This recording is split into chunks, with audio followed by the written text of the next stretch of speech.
Welcome, friends and fellow daemons, to another episode of Daimonosophy, where we explore the dark undercurrents flowing forth from the dark fire that fuels reality.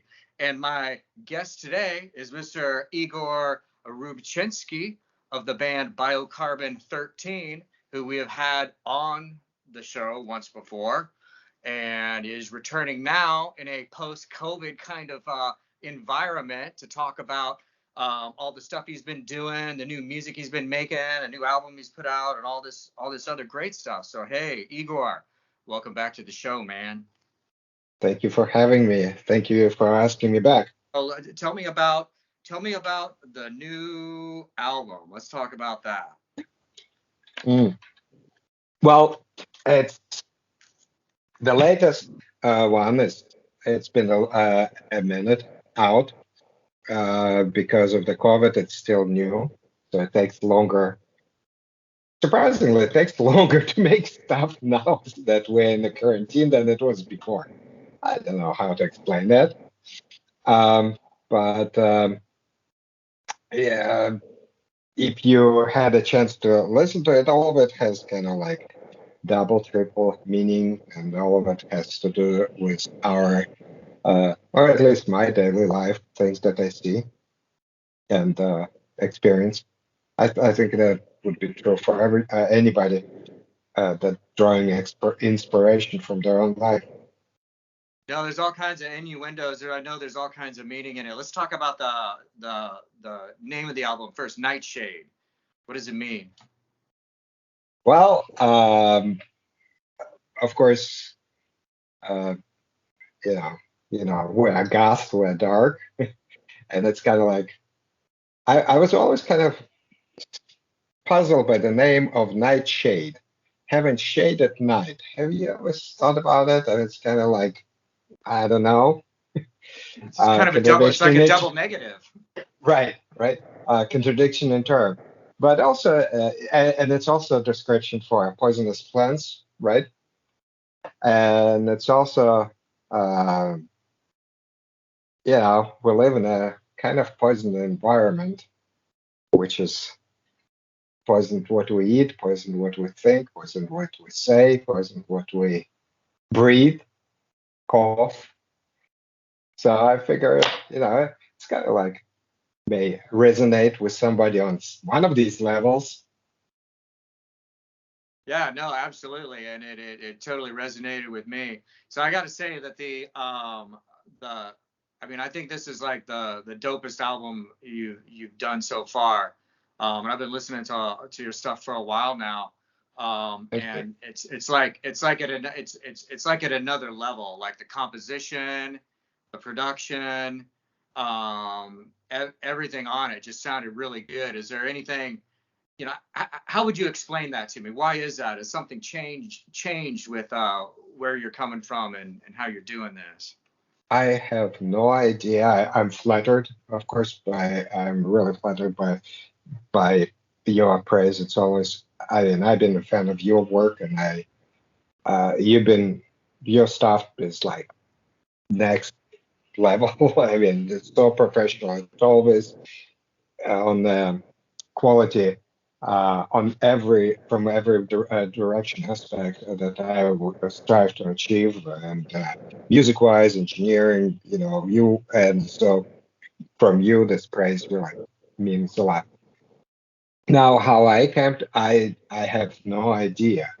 What to answer, how to answer. It's every album or every song that I try to do. Well, now I every song. It used to be like every two songs. I try to learn something new technically and sound wise, find some new ear candy that I can put in a song. But it all has to work with the melody, with the lyrics, and lyrics probably the hardest thing for me to come by, to produce. But I don't know what happened to that album. It just kind of like came together, apparently. Well, whatever factors came together for it, it sounds really awesome. I also want to ask about the artwork on it, on the cover art. Is that an image of you on there? Yeah, that's my back. I was on Reddit, and I wanted to get the image. Unlike the previous images for my previous releases, I wanted to have it more like synthwave um, feel to it, and I came across this digital artist from I believe he's from Albania. Please forgive me. And he's the art student, and I asked him, you know, uh, for his idea, and he gave me the sketch, and there was a different person. So I asked him, hey, can you throw my image in there? And so he did, and there you go. Oh, it's awesome. It's like you're a mad. It's like a mad magician, scientist, conductor, and you're like, and it's I wish I could. Do you have it? Can you pull it up on the screen really fast? Uh, yeah, that's exactly what I thought. I thought that this album cover was dope because it's exactly the first thing came to my mind that it was some sort of conductor, and and then Yeah, you that's know with all these hands, and then if you look at his watch, it's kind of like projecting some holographic things, and the air is all moving, and there's all nature and technology all kind of came together. And then at the bottom, I don't know if you're gonna see somewhere there. There's like a below my butt. There is a boat stuck in the mid, and I feels like it's stuck in the middle of the um, some sort of the I don't know mayhem at sea, and it's just lonely boat oh, being tossed around by the waves at will. And it's kind of like, in some way, I feel that we are have this illusion of control in our life, and but in reality, we are subject of the forces beyond our control. I don't know, it's getting too deep. But basically, when I saw this image, I thought, cool, it makes sense. oh, that's crazy. So yeah, no, it's like you're just it's like the Tempest. That's what I'm thinking of. I'm thinking of that Yeah, image from that film, The Tempest, where it's like he's like pulling together right. all these like natural elements and like thoughtful elements and recombining all of the chaos that's like Yeah. happening in the universe around us and like taking all of that and kind of reforming it into order, into a vision of order. Um, Didn't Shakespeare had something like that? Yeah, totally. Yeah, it's a Shakespeare play, The Tempest, and then there was a movie Right. movie version of it in the 80s with Molly Ringwald and Susan Sarandon and Oh, okay. yeah. I don't remember that, but Edges was great to me. I don't remember most of it. Yeah. Cool. Well, and it sounds so. I was gonna ask you. I thought I heard guitars in some of the songs. Have you added guitars to anything? No, it's like every other release, everything was totally electronic, everything was purely synthesized. No, there may be samples there, but it's all came right out of the box. I used Logic, so I used everything built in, except for one plugin it's called Vanguard, but they no longer make it. And I'm kind of like pissed off because I want to keep using it, but it's only supported by a 32-bit operating system. And now, since they went away from supporting 32, I can't upgrade my operating system without losing that plugin. Uh-huh. And I wish that Native Instruments did something, gather, you know, act together and re-released it uh, um, compatible with the latest operating systems. That's always the thing with all of the electronics, man. Just when you get everything, all of your different elements in perfect harmony, one of these companies like changes something or puts out a new release or sunsets something, and then you have to it's like you're back to the drawing board. Yeah, I mean, I'm getting to the point that, screw that. I'm not updating it. Yeah, that's why I reverted to like acoustic guitars for the moment. I just couldn't keep up with the technology. It was just it was like too much for me. It's a lost art, actually. It seems. I think you're a rebel playing the playing acoustic instrument or organic instrument because well, I've ventured guess that you and I grew up during the time that we start playing some sort of an instrument, like piano, clarinet, whatever. Play an orchestra, and then we'll go like, let's go next generation. We're gonna go digital, all right? And now everybody only know digital, and they don't know how to play any instrument. I think that there should be a balance. Yeah. So, kudos for you for bringing back the sound of that people may have forgotten.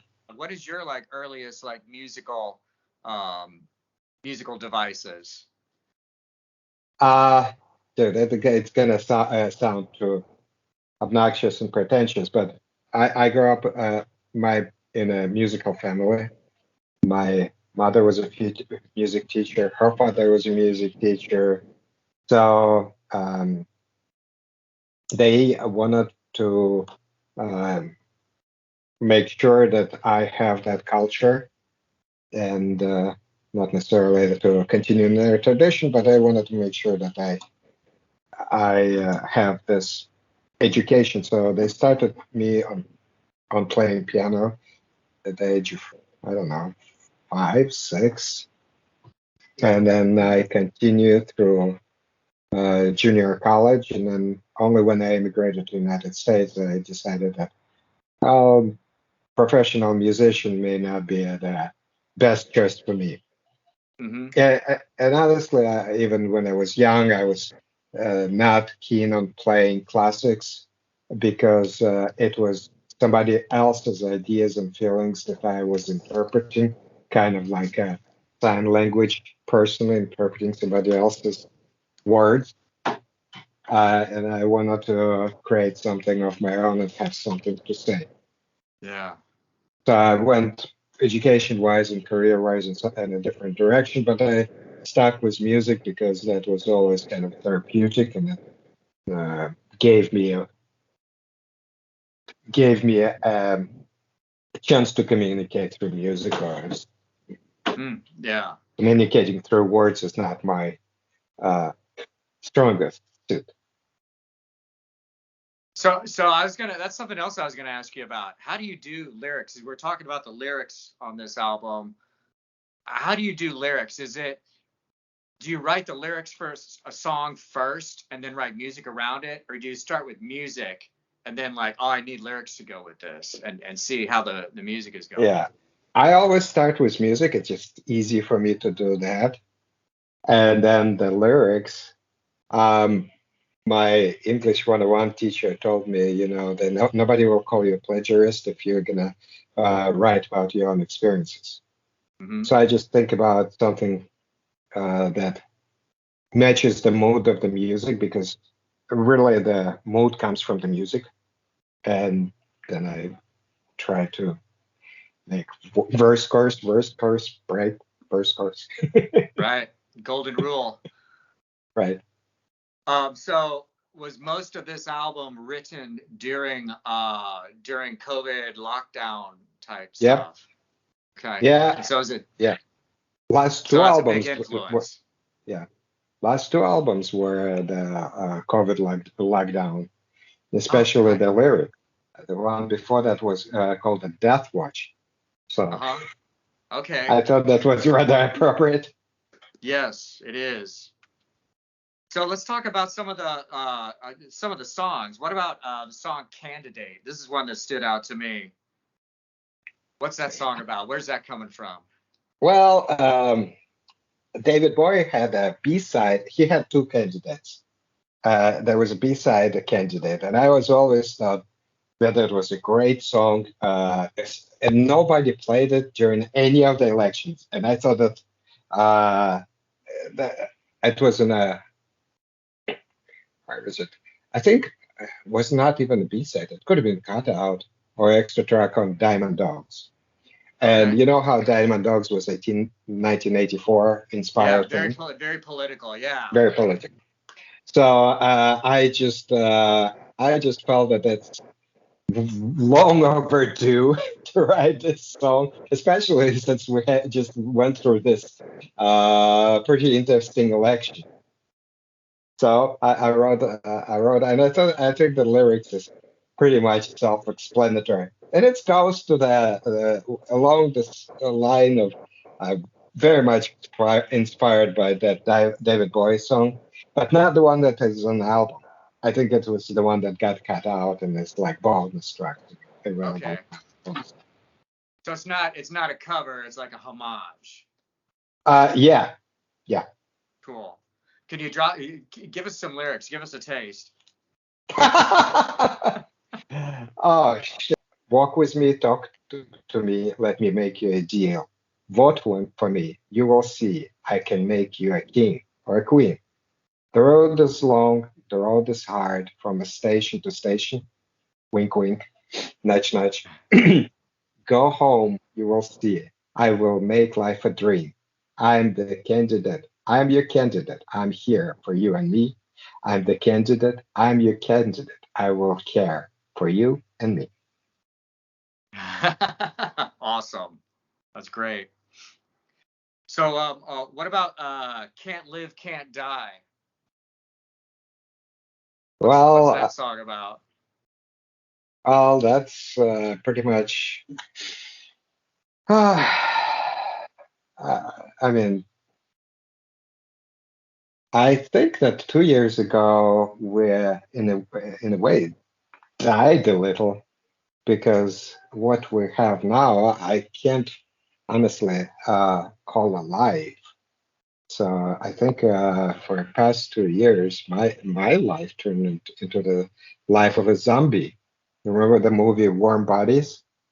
By the Uh-huh. way, great soundtrack. You kind of like go through emotions like a machine, but you kind of think in the background and you're thinking how ridiculous things. That guy is dead. Yeah. This girl is dead. That guy over there is definitely dead. Good God, because of this kind of half a living experience existence, just you know, Yeah. the song came out. The life that I had for the past few years, it's like a lucid dreaming. It's a jail sentence that I'm waiting to end. Yeah. No, that's something I'm sure a lot of people can relate to. I mean, I have trouble like I'm sorry, I'm spinning off on the discussion about the song, but it's like I have trouble keeping track of time, like figuring out how long it's been, like how many years it's been since everything just started to get like crazy. It's like, Right? the sense of time is just like shot, you know?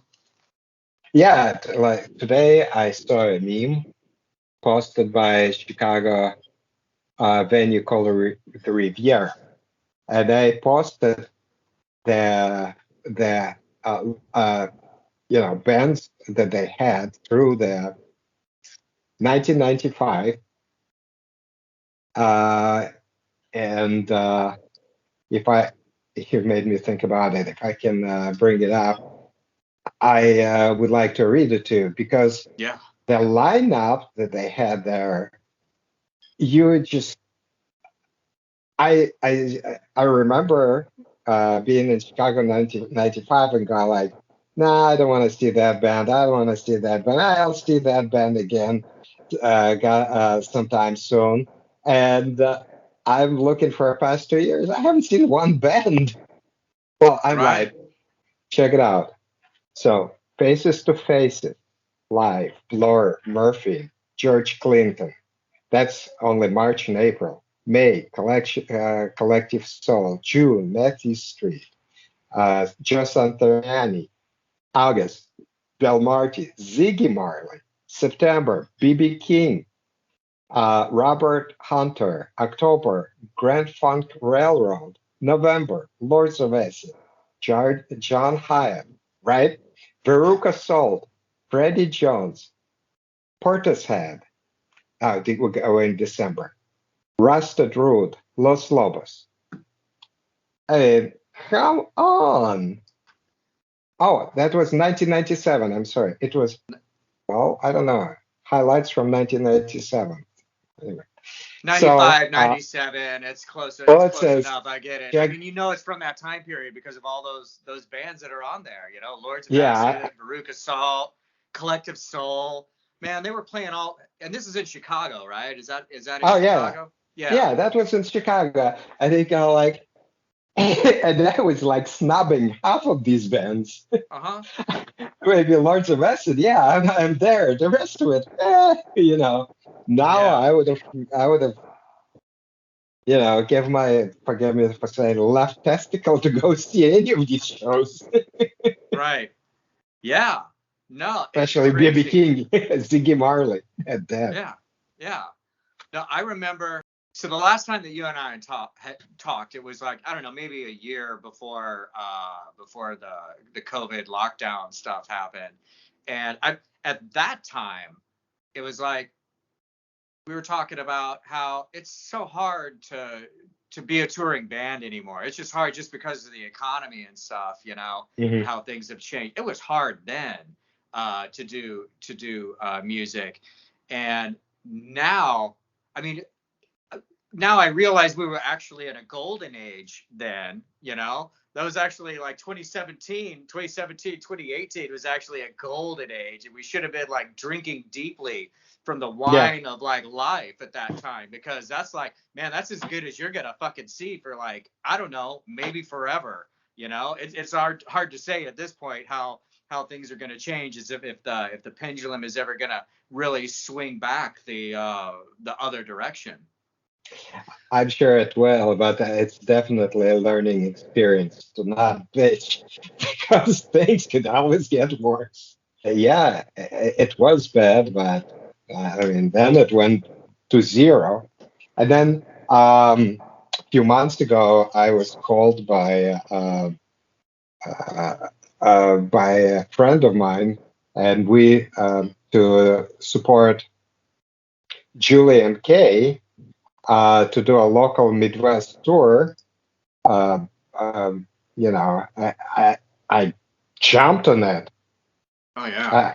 Uh, it was like, I don't care. It was a Century Festival wanted to restart the the series of concerts that they used to do annually, and they were supposed to bring all sorts of bands, but it just like everything fell apart because bands from abroad couldn't come into United States because of the vaccination restriction. I mean, forget about work visas. Uh, that was something that we were upset before. That was not a problem, but to get a vaccination to get to do it. So I was happy to jump in and see, first of all, see all the people that I haven't seen for a couple of years Mm-hmm. because of the alumni of this um, of this festival is you know is awesome. The Century had a lot of great bands going through them, and there is, I think that they had on Twitch a concert where they had videos of some of the alumni and music played. I think it's maybe an hour or maybe even more, 2 or 3 hours even. So so you played in Milwaukee. Did you play in any other areas? Yes, we did Louisville. We did St. Paul and one more place, Indianapolis. Right. It was what's the 10th? Is it October? October? Yeah, in October, end of Uh, October. this last October? Yeah, yeah. Okay, so just like a few months ago. Right. Yeah. Okay, cool. It was end of October, and it was Julian K, Luna 13, Absence of Faith.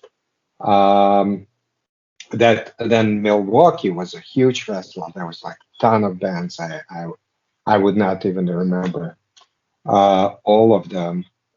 And of course, I think Project 44 was there, Cyanotic. What was it like, the different places that you played, as far as like lockdowns and masks and the laws and stuff like that? Is it different everywhere you go, or? Well, well, okay. It was the venues were pretty typical, except in Milwaukee where they actually, well, all the venues we had to wear a mask, but in Milwaukee they told us to show our vaccination card, and luckily my wife and my bandmate and my life uh, executive secretary. She Uh-huh. had all these cards. I had none of this. I was not even expect. I was ready, like, well, Chicago's an hour away. We can just go back home, or go on to the next venue. And she said, wait. Here it is. We have it. Okay, I guess we're playing this show. But when we were our first show was in Louisville, well, and so we got into the venue and we're unpacking, and I mean, all of the people at every venue were just lovely, awesome. Can't say enough good thing about that. But when we got in, they said, well, you have to mask up when you're not singing. There's the mask. Like, okay, house rules. We have masks. We set up, did a sound check, and asked them, is there any place that you can grab a bite to eat? They said, well, there is a kind of a rough place down the street, just a block, but they have a kitchen. You can go and get some sandwiches there. We go like, okay, rough. Okay, great. We're punks. Bring it on. We walk in there. They have a karaoke. They have a full bar, mask. What mask? Nobody knows anything about masks. They have a bourbon galore, of course, Louisville. Every bourbon you can imagine there. My eyes just went this big. And I was Uh-huh. talking to bartender, and he goes like, "You want to try this? You want to try that?" You go like, "Okay, is it cool that we? Oh, don't worry about it.